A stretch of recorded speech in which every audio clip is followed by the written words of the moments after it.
जय हिंद साथियों, स्वागत है आपका self study classes with Sumit Jain YouTube channel और दोस्तों ऐप में। दोस्तों बहुत सारे स्टूडेंट को ऐप डाउनलोड नहीं करते बन रहा है या फिर कर भी लिया है तो कोर्स भी नहीं देख पा रहे हैं। तो मैं आज उनको बता दूं कि ये जो सेल्फ स्टडी क्लासेस इस प्रकार से जब आप प्ले स्टोर से करते हैं तो ये आपका वेल जो है आइकन उसमें लगा हुआ है ना। तो इस प्रकार से सेल्फ स्टडी क्लासेस आपको सर्च करना है और ऐसे आइकन में आपको ऐप मिलने वाला है। ठीक है, तो दोस्तों हम देखें कि प्ले स्टोर में आपको इस प्रकार से दिखेगा ये सेल्फ स्टडी क्लासेस। ठीक है, ये प्ले स्टोर में आपको सेल्फ स्टडी क्लासेस का ऐप दिखने वाला है। ठीक है, ये इमेज उसमें डली है, ये आइकन, ये लोगो उसमें डला है। ठीक है, अब दोस्तों इसको इंस्टॉल करना है, यहां से आप इंस्टॉल करेंगे। ठीक है, अब इंस्टॉल करेंगे तो वहां पर आपको नंबर मांगेगा, जीमेल नंबर मांगेगा, तो आपको ओटीपी आएगा, तो आप रजिस्टर करके आगे बढ़ेंगे।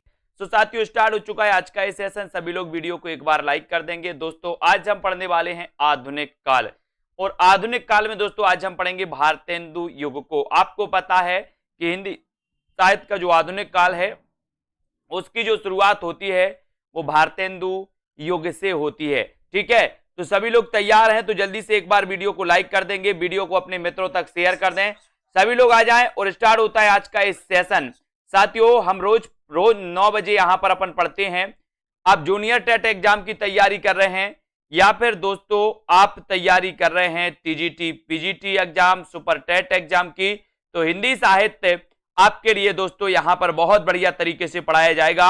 आज का अपना पहला प्रश्न है कि आचार्य रामचंद्र शुक्ल की दृष्टि में किस युग के लेखकों की दृष्टि व्याकरण के नियमों पर अच्छी तरह नहीं जमी थी? ये आपका पहला प्रश्न है। जिन भी साथियों ने दोस्तों अभी तक ऐप डाउनलोड नहीं किया है वो ऐप जरूर डाउनलोड कर लें। प्ले स्टोर से आपको क्या करना है, प्ले स्टोर में जाइए, प्ले स्टोर में सर्च करिए सेल्फ स्टडी क्लासेस, है ना। ये ऐप आप डाउनलोड कर लेते तो हिंदी साहित्य का दोस्तों यहां पर आपको खजाना मिलने वाला है ना। अब आपको बताना है कि आचार्य रामचंद्र शुक्ल की दृष्टि में किस युग के लेखकों की दृष्टि व्याकरण के नियमों पर अच्छी तरह नहीं जमी थी। बताइए, 4 विकल्प हैं, 4 में से आपको बताना है। सभी लोग आंसर बताएंगे। और दोस्तों किस युग में, किस युग के लेखकों की दृष्टि व्याकरण के नियमों पर अच्छी तरह नहीं जमी थी, ये क्वेश्चन आपको बताना है। और बिल्कुल सही आंसर आया है, उत्तर है भारतेंदु युग। भारतेंदु युग के कवियों की जो दृष्टि है वो व्याकरण के नियमों पर अच्छी नहीं जमी थी। ये जो कथन है ये कथन किसका है? रामचंद्र शुक्ल का। ये क्वेश्चन आए हुए हैं यूपी पीजीटी 2013 में, ये क्वेश्चन आया हुआ है। इन क्वेश्चनों को अपन को पढ़ना है। ये क्वेश्चन कई बार रिपीट होते हैं दोस्तों, बार बार रिपीट होते हैं। यहां पर देखते हैं आचार्य रामचंद्र शुक्ल की दृष्टि में भारतेंदु युग के लेखकों की दृष्टि व्याकरण के नियमों पर अच्छी तरह नहीं जमी थी। भारतेंदु युग के लेखक भारतेंदु हरिश्चंद्र हैं, बद्री नारायण चौधरी प्रेमघन हैं, प्रताप नारायण मिश्र हैं, ठाकुर जगमोहन सिंह हैं और लाला श्रीनिवास दास। अब आपसे यहां से एक क्वेश्चन और बनेगा कि निम्न में से बताइए कौन सा भारतेंदु युग का कवि है या फिर कवि नहीं है। तो अपन को याद रख लेना भारतेंदु हरिश्चंद्र, बद्रीनारायण चौधरी, प्रताप नारायण मिश्र, ठाकुर जगमोहन सिंह और लाला श्रीनिवास दास। ठीक है, अब दोस्तों अगला क्वेश्चन जो आपने बताया है कि भारतेंदु का खड़ी बोली में रचित कविताओं का संग्रह किस नाम से प्रसिद्ध है? खड़ी बोली में रचित कविताओं का संग्रह आपको बताना है। और आपने बिल्कुल सही आंसर चयन किया है कि सर फूलों का गुच्छा। फूलों का गुच्छा यानी ए नंबर आपका बिल्कुल सही हो जाएगा। ये जो फूलों का गुच्छा है ये दोस्तों भारतेंदु जी का कविताओं का संग्रह है ना। और एक खड़ी बोली की कविताओं का संग्रह है, याद रख लेना। बोले भारत में फूलों का गुच्छा खड़ा है, भारत में फूलों का गुच्छा खड़ा है तो भारत से बनेगा भारतेंदु। फूलों का गुच्छा तो फूलों का गुच्छा कविता संग्रह, खड़ा है तो खड़ी बोली, है ना। तो खड़ी बोली की दोस्तों कविताओं का संग्रह माना जाता है फूलों का गुच्छा, यानी कि आपका जो ए नंबर है वो बिल्कुल सही है। ठीक है, युग प्रवर्तक साहित्यकार भारतेंदु हरिश्चंद्र ने मुख्यतः ब्रज भाषा में काव्य रचना की, परंतु फूलों का गुच्छा तथा दशरथ विलाप नामक काव्य ग्रंथों की रचना भारतेंदु जी ने खड़ी बोली में की थी। ये आपको याद रख लेना है। ठीक है, अब दोस्तों यहां पर आपको बताना कौन सा लेखक भारतेंदु मंडल का नहीं है। भारतेंदु मंडल का लेखक कौन सा नहीं? आपने देखा होगा दोस्तों, अपन देखते भारतेंदु युग में भारतेंदु मंडल बनाया गया था और भारतेंदु मंडल के सबसे वरिष्ठ जो दोस्तों लेखक थे वो लेखक थे बालकृष्ण भट्ट, है ना। बालकृष्ण भट्ट का जन्म हुआ था दोस्तों 1844 में। इसको आपको याद रख लेना है। भारतेंदु का जन्म, बालकृष्ण भट्ट का जन्म कब हुआ था? 1844 में हुआ था, है ना। और भारतेंदु जी का जन्म कब हुआ था? 1850 में। तो एक उत्तर यहां से आता है कि सबसे वरिष्ठ जो भारतेंदु युग के थे वो बालकृष्ण भट्ट थे। याद रख लेना। कौन सा लेखक भारतेंदु मंडल का नहीं है? तो देखना दोस्तों, प्रताप नारायण मिश्र हैं, प्रेमघन भी हैं, बालकृष्ण भट्ट भी हैं, लेकिन श्रीधर पाठक नहीं है। उत्तर चला जाता है डी की तरफ। डी नंबर आपका बिल्कुल सही हो जाता है। भारतेंदु एवं उनका मंडल, इस प्रकार से भारतेंदु मंडल से एक क्वेश्चन आता है, याद रख लेना। सभी लोग लाइक करें वीडियो को, अपने मित्रों तक शेयर भी करना है, ठीक है। जितने भी हमारे साथी हैं शेयर जरूर किया करें व्हाट्सएप पर, और दोस्तों और भी जगह जहां पर भी आपको करना है। भारतेंदु एवं उनका मंडल, भारतेंदु हरिश्चंद्र, बद्रीनारायण चौधरी प्रेमघन, प्रताप नारायण मिश्र, ठाकुर जगमोहन, है ना, और दोस्तों नवनीत चतुर्वेदी, अंबिका दत्त व्यास, राधा कृष्ण दास, ये सभी माने जाते हैं दोस्तों भारतेंदु मंडल। जबकि स्वच्छंदतावादी कवि माने जाते कौन? श्रीधर पाठक। अगला क्वेश्चन आपको बताना है प्रश्न क्रमांक 4 का, कि भारतेंदु के अनुसार हिंदी नई चाल में कब ढली? ये क्वेश्चन कई बार आया है दोस्तों, कब ढली बताइए। सभी लोग वीडियो को लाइक जरूर कर देंगे। और भारतेंदु के अनुसार हिंदी नई चाल में कब ढली, एक क्वेश्चन अगर आपसे पूछा गया तो आपको उत्तर चयन करना है। बिल्कुल उत्तर चयन करना है। यसरत्ती साहब जी हैं, यसरत्ती जी का अपने यसरत्ती साहब अपनी क्लास से जुड़े हुए और मास्टर कैडर में इनका सिलेक्शन हो गया। इनको बहुत बहुत शुभकामनाएं। यसरत्ती जी हमारे सभी स्टूडेंट के बीच में आए आप, है ना, और हमारे सभी साथियों का मार्गदर्शन भी करें किस प्रकार से आपने पढ़ाई की है। हिंदी नई चाल में कब ढली? 1873 में, यानी कि सी नंबर 1873 आपका बिल्कुल सही हो जाएगा। भारतेंदु जी ने कालचक्र नाम की अपनी पुस्तक में नोट दिया है कि हिंदी नई चाल में ढली 1873 ईस्वी में, है ना। इसको याद रख लेना। अब दोस्तों यहां पर रचनाकारों के साथ सुमेलित करना है। ये रचनाएं दी हैं और नीचे कूट दिया है आपके लिए इस प्रकार से। प्रेम पथिक किसकी रचना है? गीतिका किसकी रचना है? सांद गीत के रचनाकार कौन है? और गुंजन किसकी रचना है? बताइए। ये 4 विकल्प हैं, 4 में से आपको बताना है। जल्दी से बताइए, सभी लोग लाइक जरूर कर देंगे। साथियों उत्तर अपना क्या हो जाएगा? प्रेम पथिक के रचनाकार कौन है? इसका आंसर आपको बताना है। प्रेम पथिक आपको पता है दोस्तों, प्रेम पथिक के रचनाकार कौन माने जाते हैं? गीतिका किसकी रचना है? गीतिका के रचनाकार कौन है? तो बोले सर गीतिका तो सूर्यकांत त्रिपाठी निराला की है, सांद गीत तो महादेवी वर्मा की है, गुंजन तो सुमित्रा नंदन पंत की है ना। तो बताइए फिर उत्तर क्या हो जाएगा? प्रेम पथिक के रचनाकार कौन माने जाते हैं? बोले सर उत्तर आपका हो जाएगा कौन सा हो जाएगा उत्तर? ए नंबर, है ना। ए नंबर आपका बिल्कुल सही होगा। यहां पर याद रख लेना दोस्तों कि ए नंबर में जो आई भी दिया है ये गलत हुआ है यहां पर, क्योंकि इसके रचनाकार कौन माने जाते हैं? जयशंकर प्रसाद माने जाते हैं। यहां पर कुछ मिस्टेक है ना, इसको याद रख लेना है। प्रेम पथिक के रचनाकार कौन है? जयशंकर प्रसाद। ये मिस्टेक हो गया, बाकी सब सही है। गीतिका, सांद गीत, गुंजन, सुमित्रा नंदन पंत, ठीक है। इसको देखो, प्रेम पथिक दोस्तों ये जयशंकर प्रसाद की है, गीतिका सूर्यकांत त्रिपाठी निराला की रचना है, इसको याद रखेंगे, ठीक है। अब यहां पर आते हैं दोस्तों, यहां पर पढ़ते हैं सांद गीत के रचनाकार कौन है? महादेवी वर्मा। गुंजन सुमित्रा नंदन पंत की रचना है, पंचवटी मैथिली शरण गुप्त की रचना है ना। इसको आपको याद रख लेना है। अगला क्वेश्चन आपके लिए दिया गया है कि दोस्तों आचार्य शुक्ल के अनुसार स्वच्छंदतावाद के प्रवर्तक कौन माने जाते हैं? बताइए। 4 विकल्प हैं। आचार्य रामचंद्र शुक्ल के अनुसार आपको बताना है कि दोस्तों स्वच्छंदतावाद के प्रवर्तक कौन हैं? बताइए। आचार्य शुक्ल के अनुसार स्वच्छंदतावाद के प्रवर्तक कौन माने जाते हैं? मैथिली शरण गुप्त, राधा कृष्ण दास, श्रीधर पाठक या फिर अयोध्या से उपाध्याय हरिओत? बताइए। यसरत्ती जी, आसू जी, बिल्कुल सभी लोगों को आंसर चयन करना है। आचार्य शुक्ल के अनुसार स्वच्छंदतावाद का बताना है कि प्रवर्तक कौन है, तब आपका बिल्कुल सही आंसर है कि श्रीधर पाठक ये स्वच्छंदतावाद के प्रवर्तक माने जाते हैं। इनको याद रख लेना है ना दोस्तों। आपको पता है कि क्वेश्चन कई बार आया है। आचार्य शुक्ल के अनुसार स्वच्छंदतावाद के प्रवर्तक श्रीधर पाठक हैं। इन्होंने ब्रज भाषा में मौलिक काव्य काश्मीर सुषमा की रचना 1904 ईस्वी में की। पाठक जी की खड़ी बोली में मौलिक कृतियां बनाष्टक, देहरादून, भारत गीत है ना, जगत सच्चाई सार, सांध अटन और गुणवंत हेमत, इनको भी अपन को पढ़ना है। अगला क्वेश्चन है हिंदी नई चाल में ढली ये कथन किसका है? कथन बताना है ये कथन किसका है साथियों। अभी अपन ने पढ़ा था कि हिंदी नई चाल में कब ढली, तो आपने बता दिया 1973। लेकिन अब आपसे पूछा गया कि हिंदी नई चाल में ढली ये कथन किसका है? बिल्कुल दोबारा आ रहा है मास्टर कैडर, बिल्कुल बहुत बढ़िया है ना, दोबारा मास्टर कैडर फिर से आ रहा है। बढ़िया तैयारी करें जितने भी हमारे साथी हैं, है ना, तैयारी में लग जाएं अभी से। मैं बता रहा हूं कि अभी एग्जाम के 1-2 महीने में कोई तैयारी नहीं होती। आप तैयारी करते हो तो पहले से किया करो, और निरंतर जो तैयारी करते हैं सिलेक्शन उन्हीं का होता है ना। तो यहां पर अभी से आप तैयारी में लग जाओ। और हिंदी नई चाल में ढली कथन किसका है? तो भारतेंदु हरिश्चंद्र का, और डी नंबर आपका बिल्कुल सही हो जाएगा।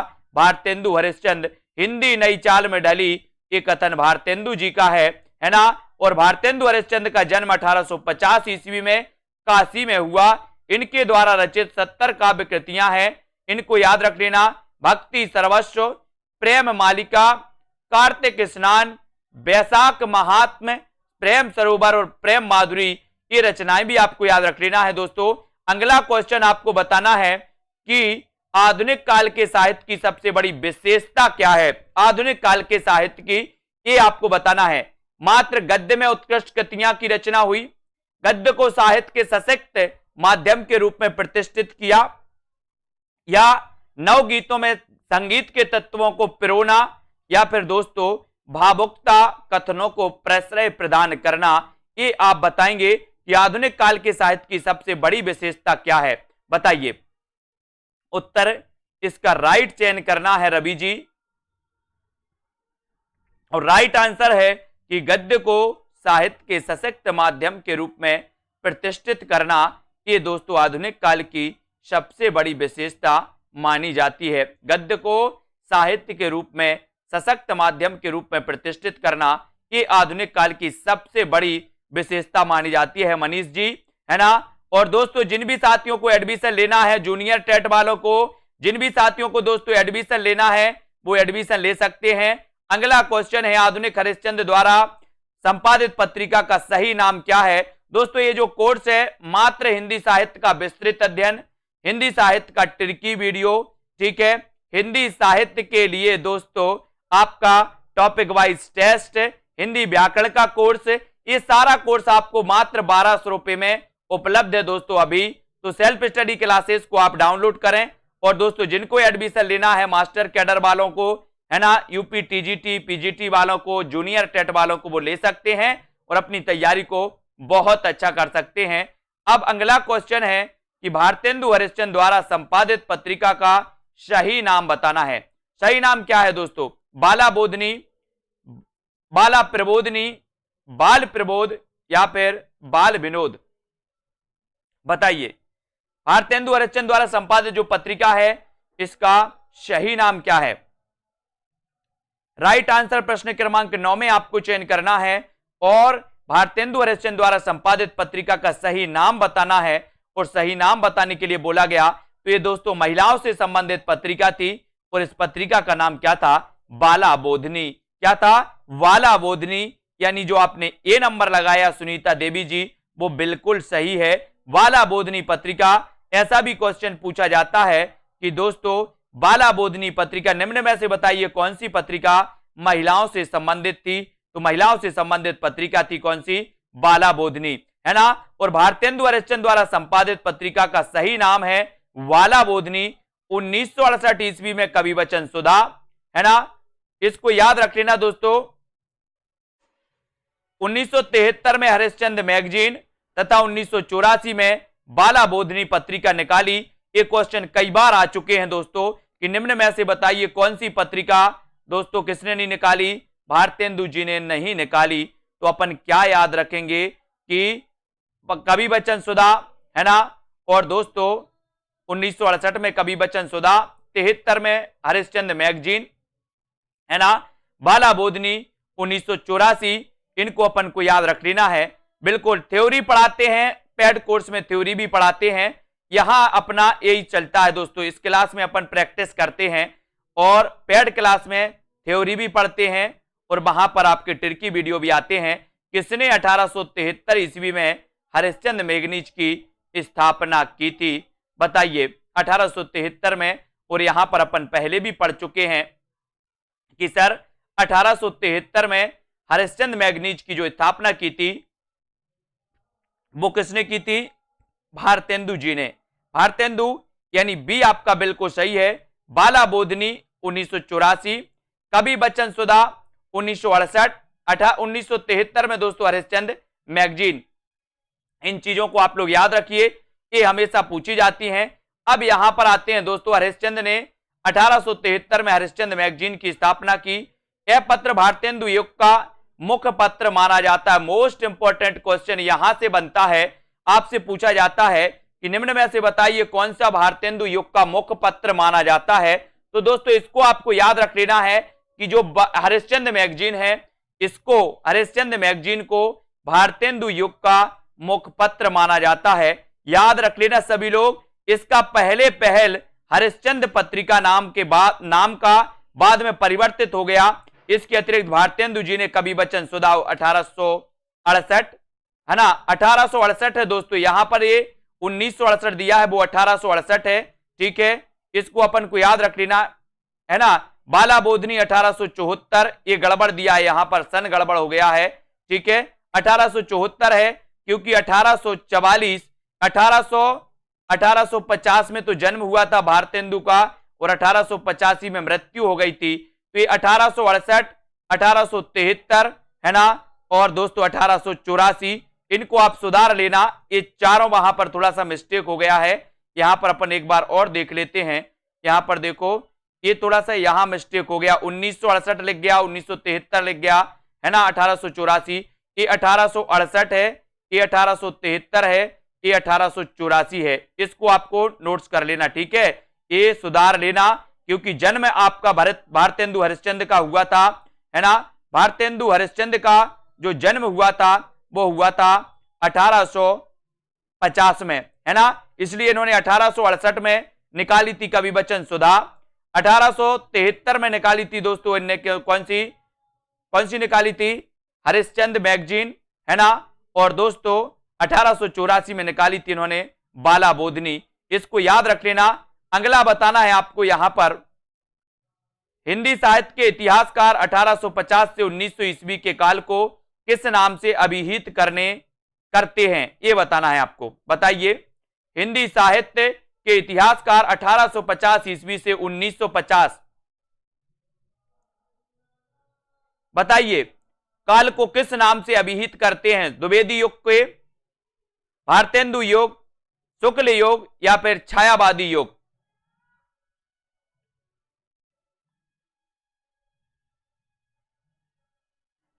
तो इसको याद रख लेना दोस्तों, ये उत्तर आपका सही हो जाएगा, भारतेंदु युग है ना। 1850 से लेकर के 1900 युग, ये भारतेंदु युग कहलाता है। बी नंबर आपका बिल्कुल सही है, ठीक है। हिंदी साहित्य के इतिहासकार 1850 से 1900 के काल को भारतेंदु युग के नाम से जानते हैं। द्विवेदी युग का समय 1900 से दोस्तों 1918-20 माना जाता है, 1920 माना जाता है, ठीक है।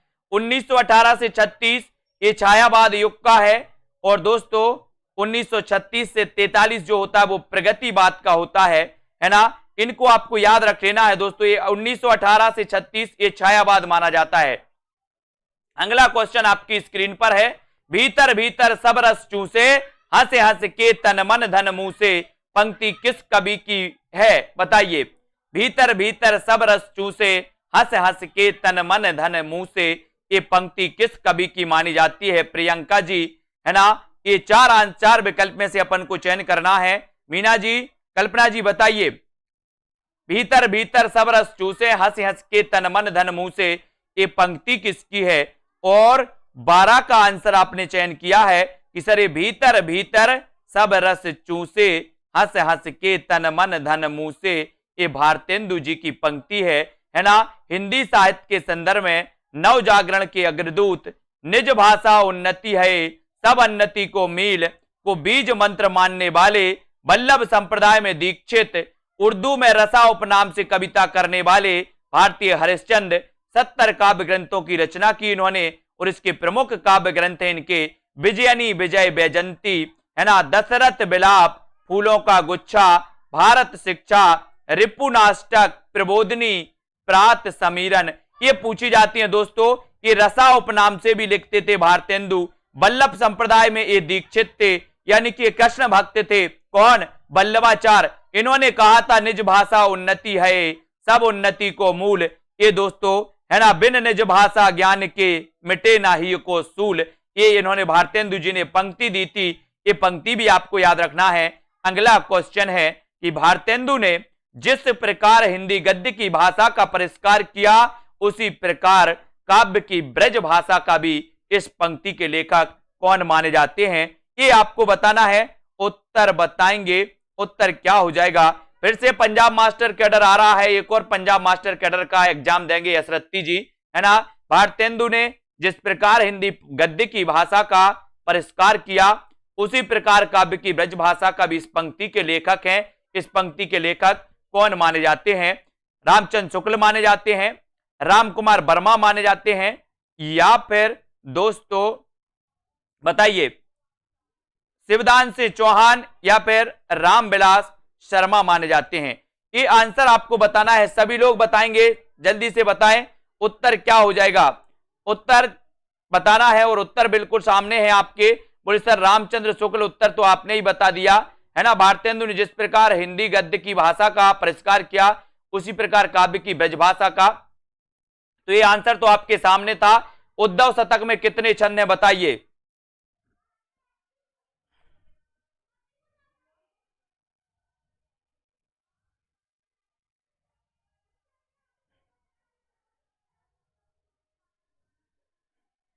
तो यहां पर उद्धव शतक में 116 छंद हैं। इसको आपको याद रख लेना है।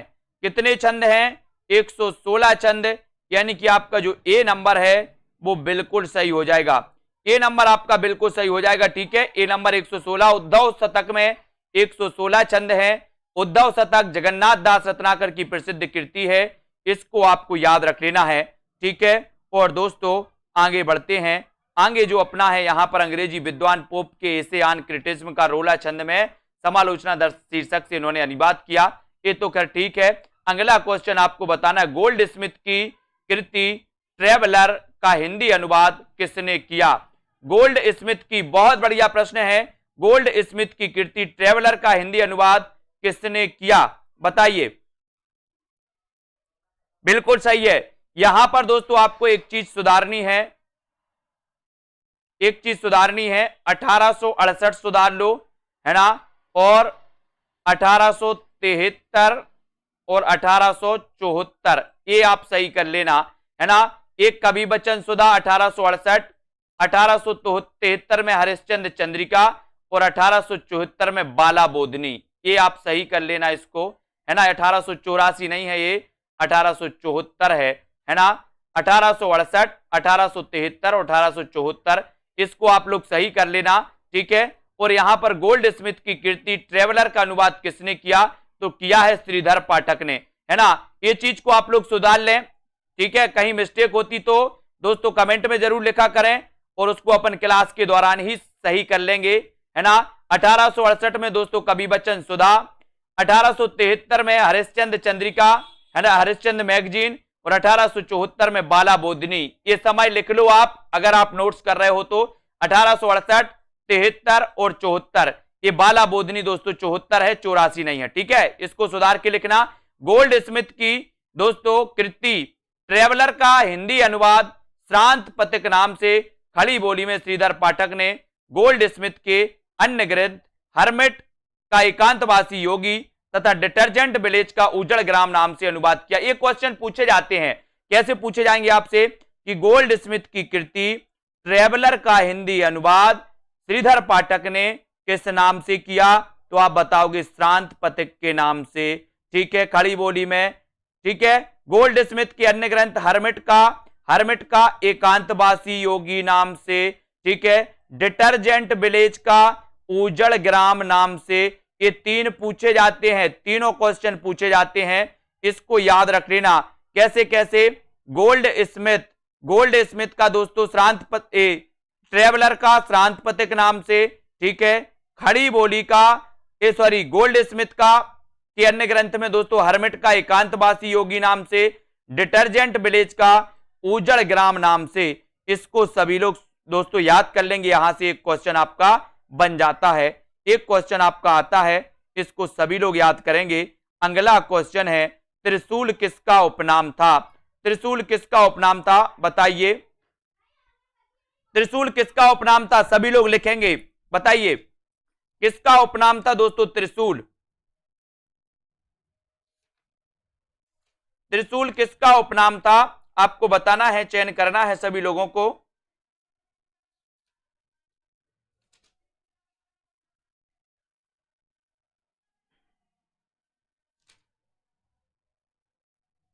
त्रिशूल उपनाम कई बार पूछा गया है दोस्तों, और ये हमेशा पूछा जाता है कि आपको बताना है त्रिशूल किसका उपनाम था। तो आपने यहां पर बिल्कुल चयन किया है कि सर गया प्रसाद शुक्ल स्नेही। गया प्रसाद शुक्ल स्नेही का उपनाम क्या था? तो इनका उपनाम था त्रिशूल। त्रिशूल आपको याद रख लेना है, त्रिशूल कई बार पूछा गया है। त्रिशूल किसका उपनाम था? तो दोस्तों त्रिशूल जो उपनाम था वो तो गया प्रसाद शुक्ल स्नेही का है ना।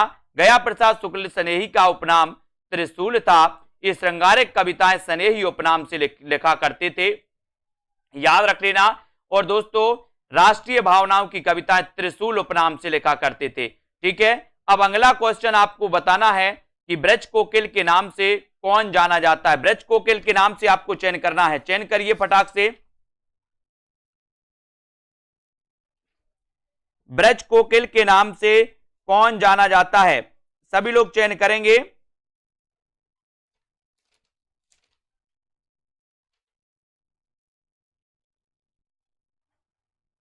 राइट आंसर आपको बताना है, ब्रज कोकिल के नाम से कौन जाने जाते हैं।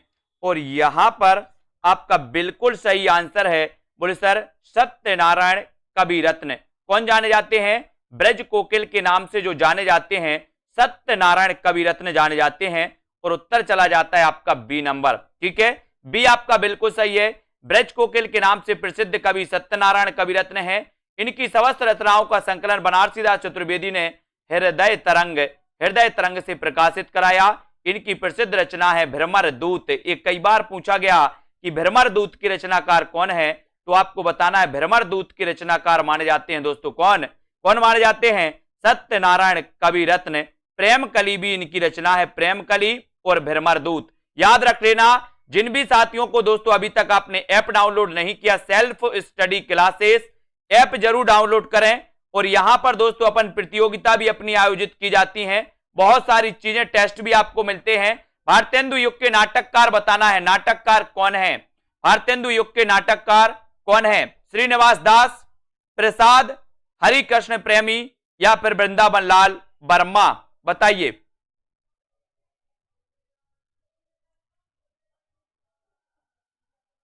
और भारतेंदु युग के नाटककार कौन है? बोले सर भारतेंदु युग के नाटककार हैं श्रीनिवास दास। श्रीनिवास दास यानी ए नंबर बिल्कुल सही हो जाएगा। ठीक है, श्रीनिवास दास ने दोस्तों आपको पता है हिंदी का प्रथम उपन्यास लिखा था जिसका नाम था परीक्षा गुरु, है ना। और आचार्य रामचंद्र शुक्ल ने उसे हिंदी का प्रथम उपन्यास माना था, यह भी आपको याद रख लेना। और दोस्तों भारतेंदु युग के नाटककारों में श्रीनिवास दास, राधा कृष्ण दास, राधाचरण गोस्वामी, भारतेंदु हरिश्चंद्र, किशोरीलाल गोस्वामी, ये सभी माने जाते हैं। इतना सुन के पात सहीजी, श्री अकबर सहीजी, आध शेर सोना नरहर दास चारण को दिया। इनके 1.5 शेर सोना हो गया रास वंचना पूरन भया, आम खास बरखास हुआ। इन पंक्तियों का संबंध बताना है किससे है, बताइए इन पंक्तियों का संबंध किस रचना से है पिंकी जी, किस रचना से है? सभी लोग लाइक जरूर कर देना। इतना सुन के पात शाही जी, श्री अकबर शाही जी, आद शेर सोना नरहर दास चारण को दिया। इन पंक्तियों का संबंध किससे है बताइए? 84 वैष्णव की वार्ता से, चंद छंद की वर्णन की महिमा से, 252 वैष्णव की वार्ता से, या फिर आईने अकबरी की भाषा वचनिका से। तो अपन को पता है चंद छंद की वर्णन की महिमा ये गंग कवि की रचना मानी जाती है। किसकी मानी जाती है? गंग कवि की रचना है ना, इसको याद रखेंगे। और ये पंक्ति जो है इसका संबंध चंद छंद की वर्णन से है। कभी ऐसा भी क्वेश्चन आता है कि चंद छंद की वर्णन की महिमा ये किसकी दोस्तों रचना है? तो ये गंग कवि की रचना मानी जाती है। इसको अपन को याद रख लेना, ये हमेशा क्वेश्चन आपके बीच में आते हैं, इनको याद रख लेना है ना दोस्तों। यहां पर आते हैं अपन हिंदी नई चाल में ढली भारतेंदु की ये जो पुस्तक है ये किस पुस्तक से ली गई है बताइए?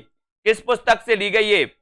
हिंदी नई चाल में ढली ये किस पुस्तक से ली गई है? आपको कमेंट में लिख देना है किस पुस्तक से ली गई है। सभी लोग आंसर बताएंगे।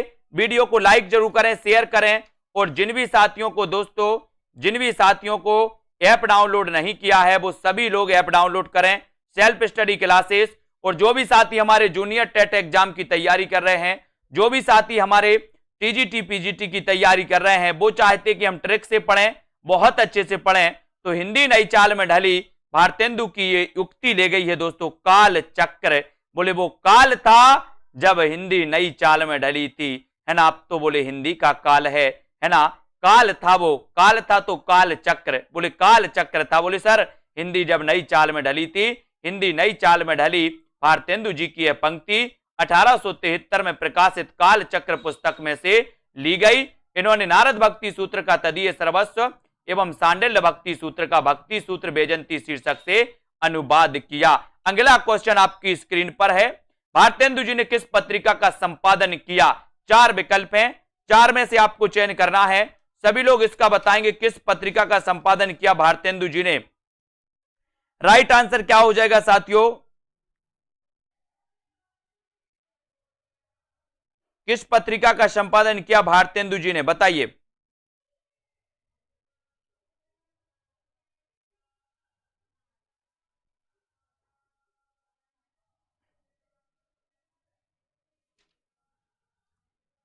और यहां पर आपका बिल्कुल सही है, बोले सर कवि बचन सुधा 1868, है ना, 1868। इसको याद रखेंगे। 1868 में इन्होंने कवि बचन सुधा, हरिश्चंद्र मैगजीन, बाला बोधनी नामक की पत्रिकाएं निकाली थी दोस्तों। ये 3 पत्रिकाएं आपको याद रख लेना है। इनकी सभी पत्रिकाएं काशी से प्रकाशित हुई थी, ये चीज भी आपको याद रख लेना है।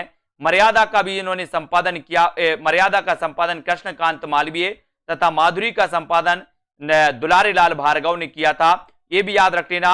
और दोस्तों आपको पता है कि चिंतामणि जो घोष थे, चिंतामणि घोष थे, सरस्वती का, ये सरस्वती पत्रिका के क्या माने जाते हैं?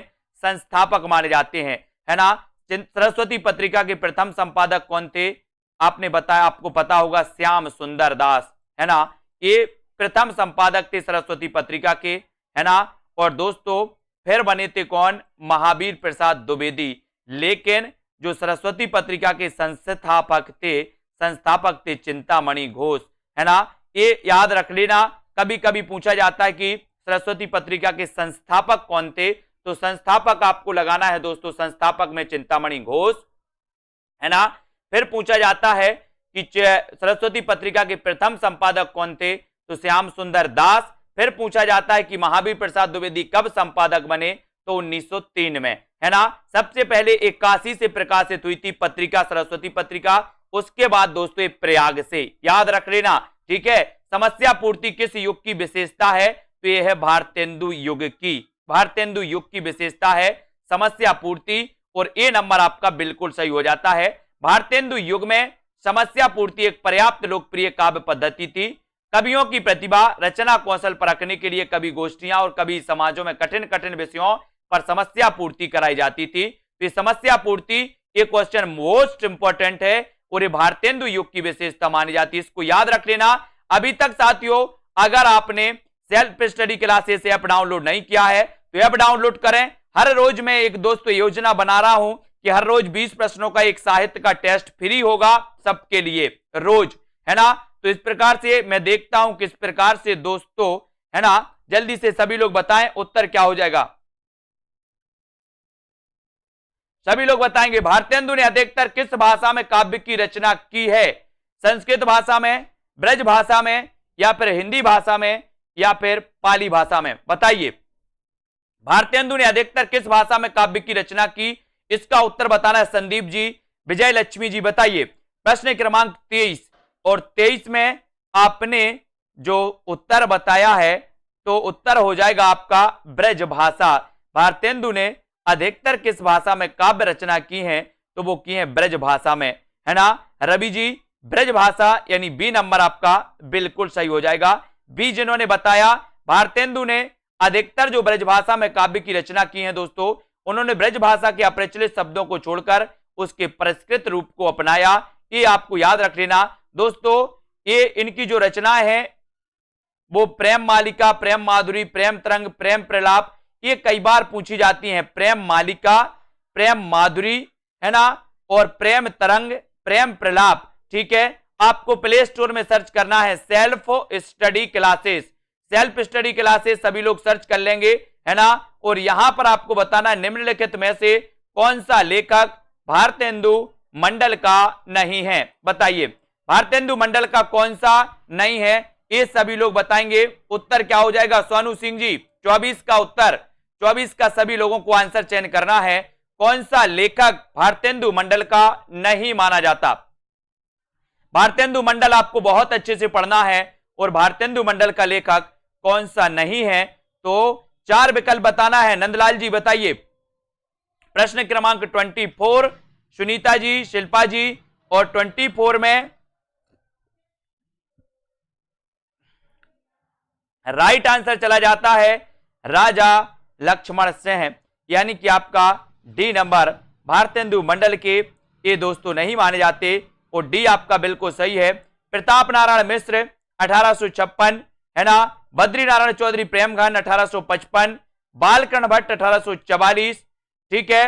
राधा कृष्णदास 1865 भारतेंदु मंडल के लेखक हैं, जबकि राजा लक्ष्मण सिंह 1826 से 96 ये भारतेंदु मंडल के लेखक नहीं है। तो याद रख लेना सबसे पहले बालकृष्ण भट्ट 1844, फिर दूसरे नंबर भारतेंदु जी 1850, है ना दोस्तों। 1855 में प्रेमघन आते हैं, 1856 में प्रताप नारायण मिश्र आते हैं, 1865 में राधा कृष्णदास आते हैं। तो इनको क्रमबद्ध भी मैंने आपको बताया है, क्रमबद्ध भी आप लोग देख लिया करें, है ना। यहां पर हिंदी प्रदीप के यशस्वी संपादक का नाम बताना है। हिंदी प्रदीप मैंने आपको याद करवाया था, प्रदीप के बाल भट्टा से भरत गए, प्रदीप के बाल भट्टा से भरत गए। तो प्रदीप से प्रदीप, बाल से बालकृष्ण भट्ट, प्रदीप से हिंदी प्रदीप और बाल से बालकृष्ण भट्ट, है ना। तो प्रदीप के बाल भट्टा से भरत गए, है ना। तो प्रदीप से हिंदी प्रदीप और बाल से बालकृष्ण भट्ट, ये संपादक थे बालकृष्ण भट्ट। हिंदी प्रदीप नामक पत्रिका के यशस्वी संपादक, भारतेंदु युग के निबंधकार, वरिष्ठ निबंधकार, उपन्यासकार बालकृष्ण भट्ट थे।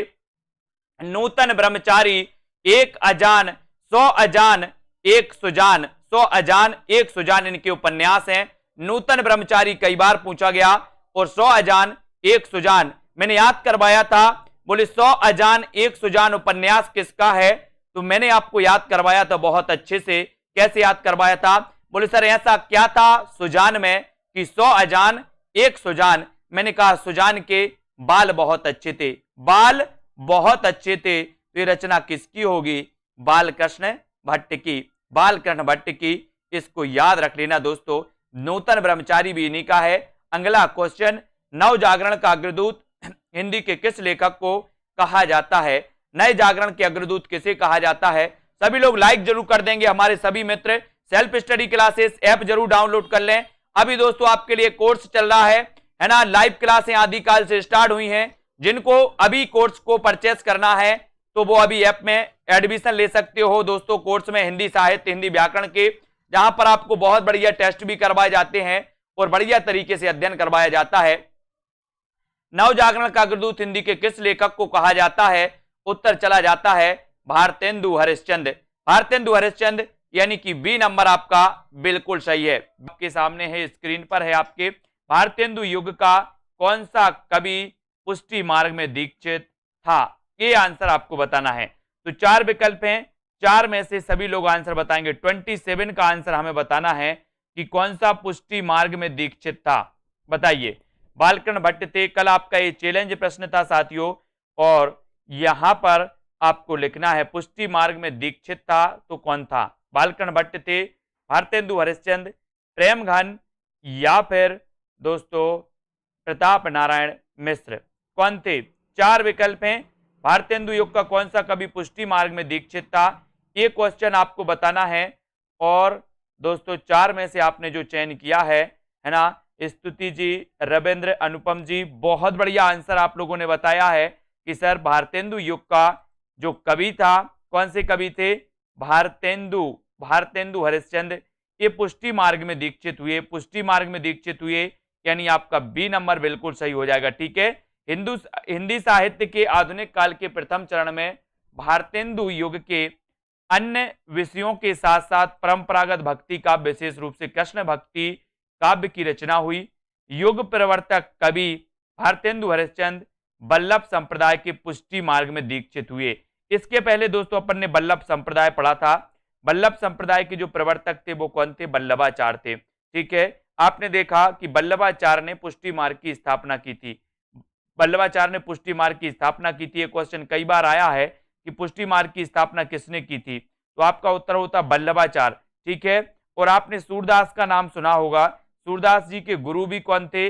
बल्लभाचार्य थे। ठीक है। बल्लभाचार्य जी के पुत्र का नाम था विट्ठलनाथ, और विट्ठलनाथ ने दोस्तों 1565 में काय की स्थापना की थी? अष्टछाप की स्थापना की थी। ठीक है। अब यहां पर आपको बताना है कि बकरी बिलाप किसकी काव्य कृति है? बकरी बिलाप, है ना, तो ये आंसर हो जाएगा, बोले सर बकरी बिलाप, ये जो है ये भारतेंदु हरिश्चंद्र की है ना, भारतेंदु हरिश्चंद्र की है। कल्पना जी, ये नंबर आपका बिल्कुल सही है। स्तुति जी, सुनील शर्मा जी, संदीप जी, बहुत बढ़िया, ये नंबर आपका बिल्कुल सही है। बकरी बिलाप किसकी काव्य कृति है? तो ये काव्य कृति है भारतेंदु हरिश्चंद्र की, यानी कि आपका जो ये नंबर है वो बिल्कुल सही हो जाएगा। ठीक है। भारतेंदु जी की मानी जाती है और ए नंबर बिल्कुल सही है। अब यहां पर आते हैं दोस्तों, अगला क्वेश्चन आपको यहां पर बताना है, यहां पर चयन करना है। बकरी बिलाप भारतेंदु जी की व्यंग्यात्मक काव्य कृति है, और इसके अतिरिक्त इनकी काव्य कृतियों में नाम लिया जाता है भारत दुर्दशा का, नाम लिया जाता है नील देवी, प्रेम प्रलाप, है ना, प्रेमाश्रु वर्णन, प्रेम तरंग, वर्षा विनोद, विनय, है ना, और प्रेम 50, ये प्रेम 50 है। ठीक है। प्रेम 50, तन्मय लीला, दान लीला, विनय प्रेम 50। ठीक है। और दान लीला, ये सभी रचनाएं मानी जाती हैं दोस्तों, इनको आपको याद रख लेना है, ये भारतेंदु जी की रचनाएं हैं, ये सभी पूछी जाती हैं। अगला क्वेश्चन आपका है, किस लेखिका ने पशु पक्षियों पर केंद्रित रचना की है? ये क्वेश्चन आपको बताना है। प्रश्न क्रमांक आपका 29, और 29 में देवेंद्र जी बिल्कुल सही आंसर आया आपका। किस लेखिका ने पशु पक्षियों पर केंद्रित रचना की है? तो वो की है महादेवी वर्मा। अब दोस्तों महादेवी वर्मा जी की जब भी बात आती है तो महादेवी वर्मा को हम जानते हैं कि छायावाद के 4 आधार स्तंभों में से महादेवी वर्मा एक मानी जाती हैं। ठीक है। अब महादेवी वर्मा जी के बारे में अगर देखें तो दोस्तों इनकी रचनाओं में मेरा परिवार 1972 नामक रेखा चित्र लिखा इन्होंने, और इसमें महादेवी ने अपने पालतू पशु पक्षियों का विस्तृत इन्होंने वर्णन किया, जिसमें दोस्तों नीलकंठ, मोर, गिल्लू, गिलहरी, है ना, सोना, दुर्मुख, खरगोश, गौरैया, इस सभी का इन्होंने वर्णन किया है। तो एक क्वेश्चन बढ़िया आता है कि किस लेखिका ने पशु पक्षियों पर केंद्रित रचना की है? तो महादेवी ने। कभी कभी ऐसा भी क्वेश्चन आता है कि महादेवी जी की वह कौन सी रचना है जिसमें पशु पक्षियों का वर्णन किया गया? तो वो रचना है मेरा परिवार। मेरा परिवार दोस्तों महादेवी वर्मा जी की जब भी बात आती है तो महादेवी वर्मा जी आपको पता है कि छायावाद की वर्मा त्रयी में भी शामिल हैं महादेवी वर्मा जी, है ना, और दोस्तों इनकी रचनाएं आपसे पूछी जाती हैं। निहार रचना पूछी जाती है, रश्मि, नीरजा, सांदगीत, दीपशिखा, यामा, ये सारी रचना महादेवी की पूछी जाती हैं। और यामा के लिए इन्हें दोस्तों 1982 में क्या मिला था, ज्ञानपीठ पुरस्कार भी मिला था महादेवी वर्मा जी को यामा के लिए। ठीक है, तो इनको भी अपन को याद रख लेना है। और अगला क्वेश्चन, रचना काल के अनुसार भारतेंदु हरिश्चंद्र की निम्नलिखित रचनाओं को सुमेलित दोस्तों बताना है कि रचना क्रम के अनुसार आपको चयन करना है। बताइए नंदलाल जी, रचना काल के अनुसार भारतेंदु हरिश्चंद्र की निम्नलिखित रचनाओं का सही अनुक्रम क्या है? 4 विकल्प हैं, अनुक्रम बताना है। भारतेंदु जी के बारे में आपको बताना है दोस्तों। मैंने कई बार आपको बताया कि भारतेंदु जी का जो जन्म हुआ वो 1850 ईस्वी में हुआ। ठीक है, इसके पहले आते हैं बालकृष्ण भट्ट। बालकृष्ण भट्ट का जन्म हुआ था 1844 में, ये भी याद रख लेना। सबसे वरिष्ठ माने जाते भारतेंदु मंडल के कौन? बालकृष्ण भट्ट। ठीक है, और 1850 में भारतेंदु जी दोस्तों और मात्र 35 वर्ष जिए, यानी कि इनकी जो उम्र थी मात्र 35 वर्ष, और 1885 में इनकी क्या हो जाती है? मृत्यु हो जाती है। लेकिन दोस्तों मात्र 35 साल में इतना कुछ कर गए भारतेंदु जी कि इनके नाम पर ही युग का नाम पड़ गया भारतेंदु युग, है ना। और रचना काल के अनुसार भारतेंदु हरिश्चंद्र की निम्नलिखित रचनाओं का सही अनुक्रम आपको बताना है। तब उत्तर है भक्त सर्वस्व, प्रेम तरंग, सतसई श्रृंगार और मधु मुकुल। इनकी रचना इस प्रकार से हैं दोस्तों, इनको याद रख लेना। भक्ति सर्वस्व, प्रेम मालिका, कार्तिक स्नान, वैसिक महात्म्य, है ना, और प्रेम सरोवर, प्रेमाश्रु वर्षण, है ना, जैन कुतूहल, प्रेम सतसई। ठीक है, इनको याद रखेंगे। होली, मधु मुकुल, राग संग्रह, वर्षा विनोद, प्रेम विनय, प्रेम पचासा, फूलों का गुच्छा, प्रेम फुलवारी, ये सारी की सारी रचनाएं पूछी जाती हैं दोस्तों। कृष्ण चरित, है ना, श्री अलवरत वर्मन, श्री राजकुमार, ठीक है, सुखागत पत्र, सुमनोन्नजली, ठीक है, श्रीजी बनजी महाराज, ये सारी की सारी रचनाएं, इतनी सारी रचनाएं इनकी। बकरी बिलाप है, ये पूछी जाती है। ठीक है, बकरी बिलाप हमेशा पूछी गई है दोस्तों। इतनी सारी रचनाएं भारतेंदु जी ने लिखी हैं और ये पूछी जाती है इनकी। बंदर सभा, विजय बल्लरी, विजयनी विजय पताका, ये सारी रचनाएं इनकी पूछी जाती हैं दोस्तों। इनको अपन को याद रख लेना है। ठीक है, अब यहां पर आते हैं, अगला यहां पर आपको बताना है रचना काल के अनुसार श्रीधर पाठक की निम्नलिखित रचनाओं का सही अनुक्रम बताना है। ये 4 विकल्प हैं, श्रीधर पाठक के बारे में आपको बताना है। और श्रीधर पाठक के बारे में अपन ने पढ़ा है कि जो श्रीधर पाठक हैं ये स्वच्छंदतावाद के प्रवर्तक माने जाते हैं। एक चीज और आपको याद रखनी है दोस्तों कि स्वच्छंदतावाद शब्द का सर्वप्रथम प्रयोग किया था किसने? मुकुटधर पांडे ने। अगर क्वेश्चन आपसे पूछा जाए कि स्वच्छंदतावाद शब्द का सबसे पहले प्रयोग किसने किया? मुकुटधर पांडे ने। छायावाद शब्द का सबसे पहले प्रयोग किसने किया? मुकुटधर पांडे ने, है ना, याद रख लेना। लेकिन आपसे पूछा जाता है कि स्वच्छंदतावाद के प्रवर्तक कौन है? तो आपका उत्तर होता है श्रीधर पाठक। ठीक है, इनकी रचनाओं को क्रमबद्ध पूछा गया। 4 विकल्प और हैं यहां पर।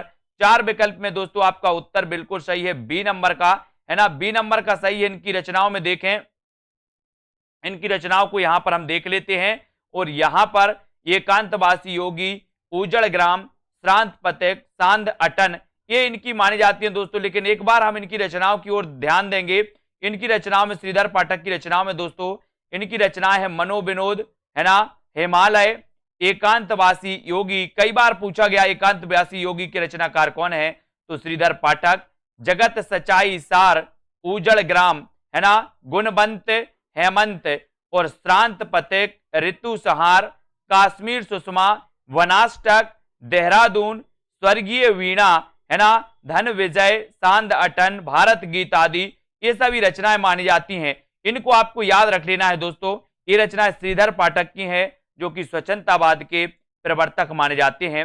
अगला क्वेश्चन आपकी स्क्रीन पर है। आधुनिक काल में पद्य के साथ किसका विकास हुआ? बताइए, पद्य के साथ किसका विकास हुआ? गद्य का, तकनीकी का, समीक्षा का या फिर संचार का?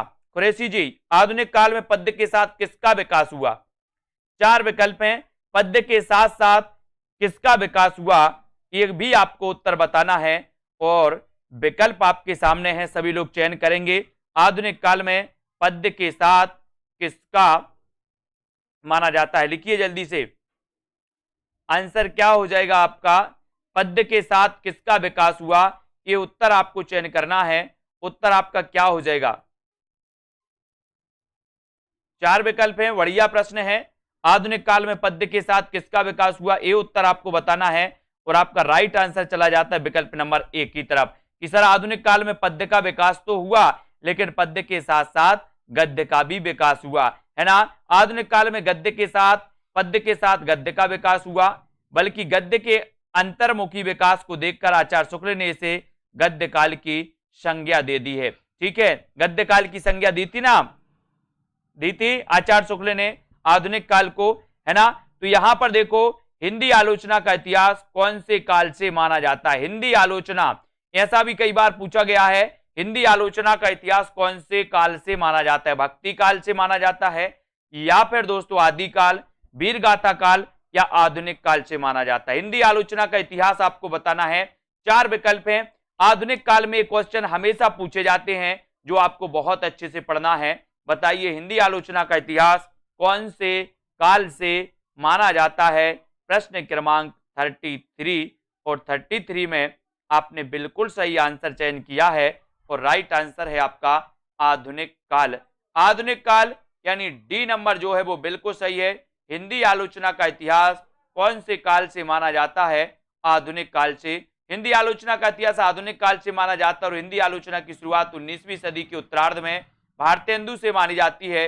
भारतेंदु द्वारा रचित नाटक आधुनिक हिंदी आलोचना की प्रथम आलोचनात्मक मानी जाती है दोस्तों। नाटक, है ना, नाटक निबंध लिखा था इन्होंने, आलोचनात्मक निबंध लिखा था, किसने? भारतेंदु जी ने, है ना। इसको याद रख लेना। और दोस्तों यहां पर कुछ रचनाएं दी हैं, उनका सन आपको बताना है। प्रेम माधुरी का सन क्या है? एकांतवासी योगी, हिमतरंगिणी, निहार, इन सभी के दोस्तों रचना काल आपको बताना है। रचना काल क्या है? 4 विकल्प हैं, रचना काल का आपको चयन करना है। करिए सभी लोग चयन करें जल्दी से, क्या हो जाएगा राइट आंसर आपका? प्रेम माधुरी का रचना काल क्या है? एकांतवासी योगी का रचना काल क्या है ना। और दोस्तों हिमतरंगिणी का रचना काल क्या है? तो यहां पर आपको याद रख लेना, हिमतरंगिणी 1948 की रचना है, ये तो आपको पता ही है। ठीक है, और यहां पर हम देखेंगे कि दोस्तों निहार 1930 की है। ठीक है, एकांतवासी योगी की अगर बात करेंगे तो ये 1886 की है और प्रेम माधुरी 1875 की है। तो इस प्रकार से आपको याद रख लेना दोस्तों, और उत्तर चला जाता है आपका विकल्प नंबर सी की तरफ। सी नंबर आपका बिल्कुल सही हो जाता है, सी नंबर सही है। ठीक है, निहार 1930, ठीक है, 1930 आपका सही हो जाएगा निहार, और प्रेम माधुरी 1975। ठीक है, इनके बारे में हम पढ़ेंगे, इनके बारे में देखते हैं कि ये सारी जो रचनाएं हैं इसकी व्याख्या देखते हैं। यहाँ पर प्रेम माधुरी 1875 में भारतेंदु हरिश्चंद्र। ठीक है, क्लियर। प्रेम माधुरी दोस्तों हो गया। एकांतवासी योगी 1886 में श्रीधर पाठक। हिमतरंगिणी रचना माखनलाल चतुर्वेदी की 1948, है ना। 1955 में इसे क्या मिल गया था? हिमतरंगिणी के लिए साहित्य अकादमी पुरस्कार मिल गया। सबसे पहले माखनलाल चतुर्वेदी की हिमतरंगिणी रचना के लिए साहित्य अकादमी पुरस्कार मिला 1955 में। ठीक है, निहार 1930 महादेवी वर्मा, और आंसू 1925 से जयशंकर प्रसाद, इनको याद रख लेना। अब यहां पर आते हैं हम दोस्तों, यहां पर आपको पता है कि श्रीधर पाठक की खड़ी बोली की अनुदित रचना है गोल्ड स्मिथ द्वारा लिखित हर्मिट, है ना। हर्मिट की दोस्तों ये अनुवाद मानी जाती है ना, एकांतवासी योगी। इसको याद रखेंगे। जन्म काल के आधार पर निम्नलिखित कवियों का सही अनुक्रम बताइए। सही अनुक्रम बताइए, कवियों का सही अनुक्रम बताना है जन्म काल के आधार पर। तो अपन ने पढ़ा है, ये चीज तो अपन ने पढ़ी है कि सर बालकृष्ण भट्ट आते हैं सबसे पहले, यानी कि 1844, है ना। फिर 1844 के बाद 1850 में कौन आते? भारतेंदु हरिश्चंद्र, है ना। तो यहां पर देख लो थोड़ा सा, भारतेंदु हरिश्चंद्र है किसी में, यहां पर भी है और यहां पर भी है, एक नंबर में नहीं है, कट कर दो, डी नंबर। दो तो आपके कट हो जाते हैं। अब दो में आपने देखा कि सबसे पहले आए भारतेंदु, यहां भारतेंदु, फिर यहां पर बद्रीनारायण चौधरी प्रेमघन और प्रताप नारायण मिश्र जगमोहन, ये लास्ट में आते हैं। तो उत्तर आपका यहां पर सी की तरफ चला जाता है। सी नंबर आपका बिल्कुल सही है। ठीक है, सी नंबर इसकी यहां पर अपन थोड़ी सी व्याख्या देखते हैं। भारतेंदु जी का जन्म की बात करें तो 1850 में पहले भारतेंदु जी, बद्री नारायण चौधरी प्रेमघन 1855, प्रताप नारायण मिश्र 1856 और जगमोहन सिंह 1857। तो 50 में भारतेंदु, 55 में बद्रीनाथ, है ना, और दोस्तों प्रताप नारायण मिश्र 56 में, है ना, 56 का प्रताप है। बोले सर 56 इंच सीना का क्या है? प्रताप है। इनको याद रख लेंगे। बोले 56 इंच सीना का प्रताप है ना। और बोले सर बचपन में लोग बहुत प्रेम करते हैं। बचपन में करते प्रेम की नहीं, तो बचपन से 55 तक ऐसे याद रख लेना। बोले सर भारतेंदु जी का तो आपको पता ही है 50, है ना। बद्रीनारायण चौधरी प्रेमघन, बोले आपको पता होगा, आपने अनुभव भी किया होगा। बोले सर प्रेम करते हैं बचपन में लोग, बचपन में यानी कि 55 में प्रेम करते हैं, है ना, सभी लोग करते हैं। प्रताप है किसका? बोले सर 56 इंच सीने का प्रताप है। 56 इंच सीना, है ना, प्रताप है। तो प्रताप नारायण 1856 और जगमोहन 57, है ना, संतान, इसको भी याद रख लेना। अगर आपकी संतान ना होती हो तो मोहन के पास जाना, भक्ति पूजा करना, तो याद रख लेना। तो इसको सभी लोग याद रखेंगे। अगला क्वेश्चन 36 का उत्तर आपने चयन कर ही दिया है कि स्वतंत्रतावाद का कवि कौन कहा जाता है हिंदी में? तो श्रीधर पाठक। श्रीधर पाठक यानी सी नंबर आपका बिल्कुल सही है। अब नहीं भूलना है आप 1850 में हरिश्चंद्र, प्रेम करते हैं बचपन में लोग तो 55, है ना, प्रताप है 56 इंच सीने के तो 56, जगमोहन से 57, इनको भूलना नहीं है, क्रमबद्ध पूछा जाता हमेशा, ठीक है। श्रीधर पाठक की रचनाओं की अगर बात करें तो बात आती है बनासटक की, देहरादून, भारत गीत, इन रचनाओं की बात आती है। अगला क्वेश्चन आपको बताना, नासिकेतोपाख्यान के लेखक कौन माने जाते हैं? चयन करिए, नासिकेतोपाख्यान के लेखक कौन माने जाते हैं? बिल्कुल कौन माने जाते हैं? भारत गीत, जगत सच्चाई सार, ये तो श्रीधर पाठक की मानी जाती हैं। बताइए उत्तर किसका हो जाएगा? नासिकेतोपाख्यान के लेखक कौन है? आंसर आपको चयन करना है। और बोले सर नासिकेतोपाख्यान सदल मिश्र, इसके लेखक कौन माने जाते हैं? सदल मिश्र। और डी नंबर आपका बिल्कुल सही हो जाता है। जिन भी साथियों ने अभी तक self study classes app download नहीं किया, वो सेल्फ स्टडी क्लासेस का ऐप जरूर डाउनलोड करें, है ना। अंग्रेजों द्वारा कलकत्ता में स्थापित फोर्ट विलियम कॉलेज, है ना, आपको पता है 1800 ईस्वी में दोस्तों फोर्ट विलियम कॉलेज की स्थापना हुई थी। और ये फोर्ट विलियम कॉलेज में कार्य करने वाले सदल मिश्र ने खड़ी बोली गद्य की पुस्तक नासिकेतोपाख्यान की रचना की। Fort William college Hindi Urdu अध्यापक लल्लू लाल ने प्रेम सागर, ये कई बार पूछा गया है कि लल्लू लाल ने प्रेम सागर, मुंशी सदा सुखलाल ने सुख सागर, इंसा अल्लाह खान ने रानी केतकी की कहानी की रचना की। और रानी केतकी की कहानी का जो अन्य नाम है जो पूछा जाता है, वो अन्य नाम क्या है? उदय भानचरित। रानी केतकी की कहानी इंसा अल्लाह खां और इसका अन्य नाम है उदय भानचरित, है ना। प्रेम सागर के रचनाकार लल्लू लाल, है ना। और दोस्तों यहां पर अपन ने देखा सुख सागर सदा सुखलाल की रचना, इनको याद रख लेना। नासिकेतोपाख्यान सदल मिश्र की, फोर्ट विलियम कॉलेज की स्थापना 1800 में हुई, है ना, ये भी आपको याद रख लेना है दोस्तों। अब यहां पर आते हैं, अब आपको एक कमेंट में उत्तर लिखना है कि फोर्ट विलियम कॉलेज की स्थापना किसने की थी। कमेंट में उत्तर जिनको भी बनता है वो कमेंट में जरूर लिखें, ठीक है। यहां पर आ जाते हैं, यहां पर आपको प्रश्न बताना है कि इनमें से कौन सा नाटक भारतेंदु जी का नहीं है? कौन सा नहीं है भारतेंदु जी का? भारत दुर्दशा, नील देवी, साधना जी, प्रेम जोगनी, रणधीर, प्रेम मोहिनी। जिन भी साथियों को कोर्स में एडमिशन लेना है वो कोर्स में एडमिशन लेते चलें और दोस्तों अपनी तैयारी को यथावत करें, चाहे वो जूनियर टेट वाले हों, चाहे दोस्तों आपके पंजाब मास्टर कैडर वाले हों, टीजीटी पीजीटी वाले हों। दोस्तों तैयारी आपको करनी है तो आ जाइए सेल्फ स्टडी क्लासेस ऐप पर, बढ़िया आपके लिए कोर्स लॉन्च किया गया है। व्यवस्थित पढ़िए, क्रमबद्ध पढ़िए, ट्रिक से पढ़िए, है ना। कौन सा नाटक भारतेंदु जी का नहीं है? तो अपन ने पढ़े हैं, है ना, पढ़े हैं क्या? नहीं। भारतेंदु जी का नाटक कौन सा नहीं है?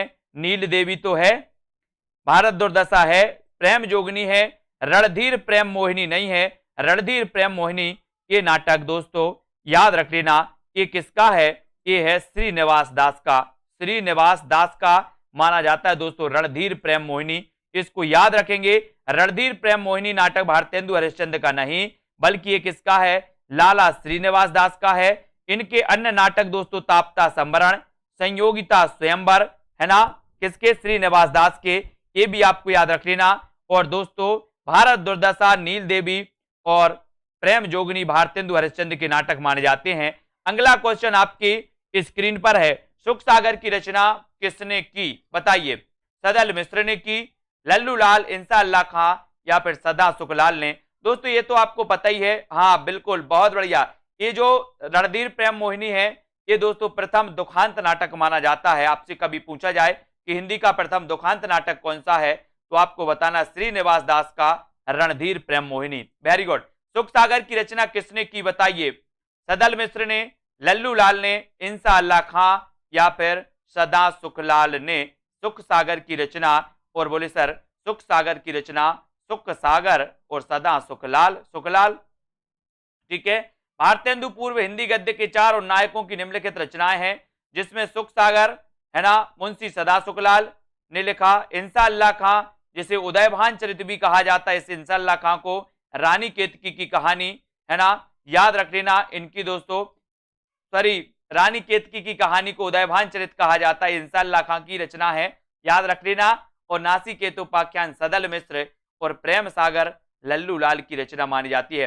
अगला क्वेश्चन आपका दोस्तों, कविता रत्नाकर शब्द किस कवि के साथ जुड़ा। रत्नाकर शब्द बताना किस कवि के साथ जुड़ा है, हरिश्चंद्र के साथ, जगन्नाथ या फिर वद्री नारायण या भिखारी दास के साथ। सभी लोग लाइक जरूर कर देना अपने मित्र, और दोस्तों सभी अपने शेयर जरूर कर दिया करो अपने साथियों तक, है ना। रत्नाकर शब्द किस कवि के साथ जुड़ा है, इसका उत्तर आपको चयन करना है। और अपन ने कई बार पढ़ा है कि सर जगन्नाथ दास रत्नाकर, रत्नाकर, इसको याद रखेंगे, जगन्नाथ दास रत्नाकर, है ना। बी नंबर आपका बिल्कुल सही हो जाएगा। रत्नाकर उपाधि ब्रज भाषा के प्रसिद्ध कवि जगन्नाथ के साथ जुड़ा, जबकि भारतेंदु हरिश्चंद्र की उपाधि थी और प्रेमघन बद्रीनारायण चौधरी प्रेमघन, है ना, इसको याद रख लेना। भारतेंदु हरिश्चंद्र की उपाधि, प्रेमघन बद्रीनारायण चौधरी प्रेमघन की उपाधि थी, है ना, इनको याद रखेंगे। अब यहां पर आपको चयन करना है जगत सच्चाई सार। जगत सच्चाई सार के लेखक कौन है, जगत सच्चाई सार के लेखक आपको चयन करना है, बताइए। नाथुराम शर्मा शंकर हैं या फिर देवी दत्त शुक्ल हैं, श्रीधर पाठक हैं या फिर प्रियंका यादव जी, इनमें से कोई नहीं है, बताइए सुमन जी। ऐसे कौन से साथी हैं जिन्होंने अभी तक सेल्फ स्टडी क्लासेस का ऐप डाउनलोड नहीं किया है। ऐप डाउनलोड करें दोस्तों, मस्ती से पढ़ते रहें। जगत सच्चाई सार कविता के रचयिता कौन माने जाते हैं, इसका उत्तर आपको बताना है। और जगत सच्चाई सार श्रीधर पाठक, किसकी रचना है ये, श्रीधर पाठक की है। और सी नंबर जगत सच्चाई सार की कविता श्रीधर पाठक आपका बिल्कुल सही हो जाएगा। जगत सच्चाई सार, काश्मीर सुषमा, देहरादून, भारत गीत आदि द्विवेदी युग के स्वतंत्रतावादी कवि श्रीधर पाठक की रचना है, इनको याद रख लेना दोस्तों, ठीक है। और यहां पर आपको बताना है कि प्रयाग रामागमन के लेखक कौन है। प्रयाग रामागमन के लेखक कौन है, बालकृष्ण भट्ट या फिर प्रताप नारायण मिश्र, प्रेमघन या इनमें से कोई नहीं। प्रयाग रामागमन के लेखक कौन माने जाते हैं, 43 का आंसर आपको चयन करना है। और प्रयाग रामागमन, प्रयाग रामागमन, और राइट आंसर आपका चला जाता है दोस्तों कहां, प्रेमघन, है ना। प्रयाग रामागमन के जो लेखक हैं वो हैं प्रेमघन, और सी नंबर आपका बिल्कुल सही है ना। प्रेमघन के बारे में अपन ने देखा था कि सर प्रेमघन का जन्म हुआ था 1855 में, ठीक है, यही पढ़ा था ना अपन ने। 1850 में किसका हुआ था, भारतेंदु जी का। 1856 में किसका हुआ, प्रताप नारायण मिश्र का, ठीक है, 1856। 1857 में किसका हुआ, जगमोहन का, जगमोहन दास, है ना, ये याद रख लेना। 1850 भारतेंदु, और 1844 में किसका हुआ, बालकृष्ण भट्ट, है ना। 44, बोले बाल को चबा लो, है ना, कई कई बोलते ना कि सर बाल बहुत अच्छे हैं, बोले चबा लो तो, है ना, चबा तो क्या हो जाएगा, 44, 44, है ना। 44 में बालकृष्ण भट्ट, 1850 में भारतेंदु हरिश्चंद्र, 1855 में बद्रीनारायण चौधरी प्रेमघन, है ना। 1856 में प्रताप नारायण मिश्र, 1857 में जगमोहन, ये आपको याद करना है, ये क्रमबद्ध पूछा जाता है हमेशा, इसको याद रख लेना है दोस्तों, ठीक है। अब यहां पर आते हैं, अगला क्वेश्चन यहां पर पढ़ते हैं, इसके बारे में देखते हैं। प्रेमघन जी के भारतेंदु मंडल के साहित्यकार बद्रीनारायण चौधरी प्रेमघन ने भारतेंदु की भांति पद्य एवं गद्य दोनों में विपुल साहित्य रचना की।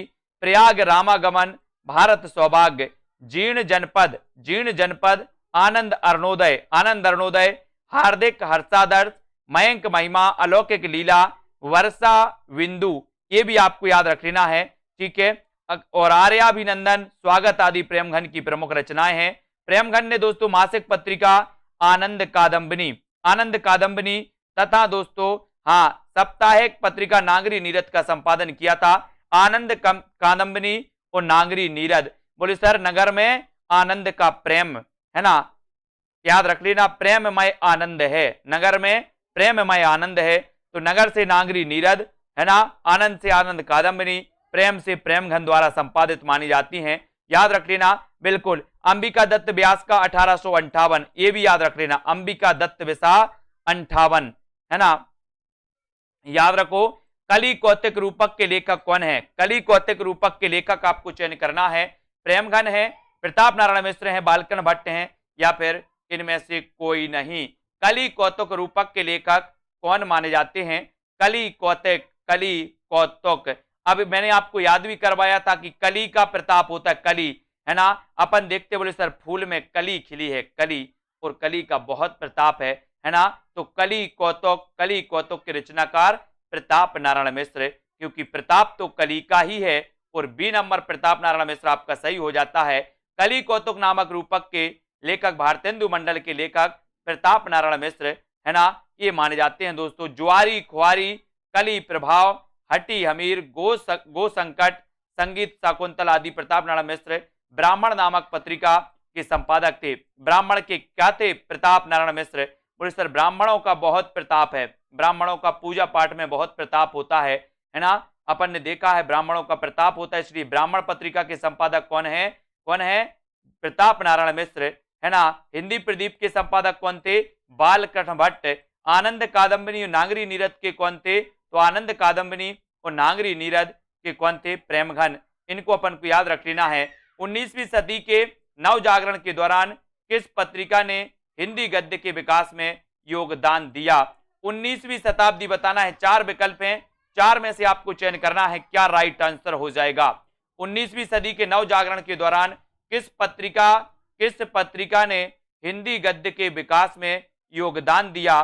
तो वो पत्रिका कौन सी थी? ये 4 विकल्प हैं हिंदी गद्य के विकास में, आपसे बोला गया जीतू जी, और यहां पर आपका बिल्कुल सही आंसर हो जाएगा कवि बचन सुधा। ये ए नंबर आपका बिल्कुल सही है, जो आपने बिल्कुल सही बताया।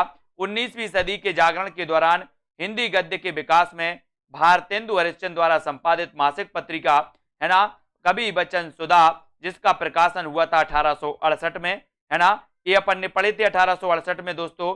कवि बचन सुधा, हरिश्चंद्र मैगजीन 1873, बाला बोधनी 1874, ये सभी मानी जाती हैं। अब यहां पर आपको बताना है कि 19वीं सदी में खड़ी बोली हिंदी के विकास में हिंदी के अस्तित्व की लड़ाई लड़ने वाले रचनाकार कौन माने जाते हैं? बहुत बढ़िया प्रश्न। प्रश्न क्रमांक 46 का आंसर आपको चयन करना है। उत्तर क्या हो जाएगा? निम्न में से 19वीं सदी में खड़ी बोली हिंदी के विकास में हिंदी के अस्तित्व की लड़ाई लड़ने वाले रचनाकार कौन है? हिंदी के अस्तित्व के लिए किसने लड़ाई लड़ी थी, वो रचनाकार आपको बताना है।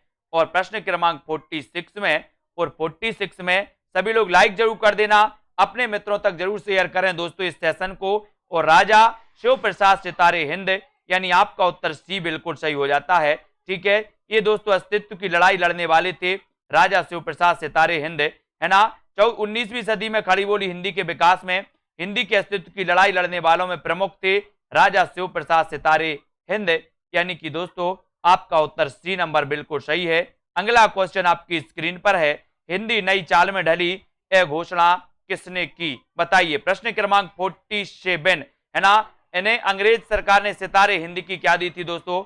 उपाधि दी थी, और भारतेंदु जी को भारतेंदु की उपाधि दी गई थी। बताइए हिंदी नई चाल में ढली है ना, और ये दोस्तों यह घोषणा किसने की थी? भारतेंदु जी ने है ना, या फिर बाल मुकुंद गुप्त ने 1873, अपन बताते ना कि 1873 में हिंदी नई चाल में ढली, 1873 में, ठीक है। तो हिंदी नई चाल में ढली ये जो घोषणा की थी, वो घोषणा किसने की थी? तब अपना राइट आंसर हो जाता है भारतेंदु हरिश्चंद्र ने। और ऐसा भी क्वेश्चन आता है कि हिंदी नई चाल में कब ढली, तो अपना उत्तर होता है 1873, है ना। तो इसको याद रखेंगे।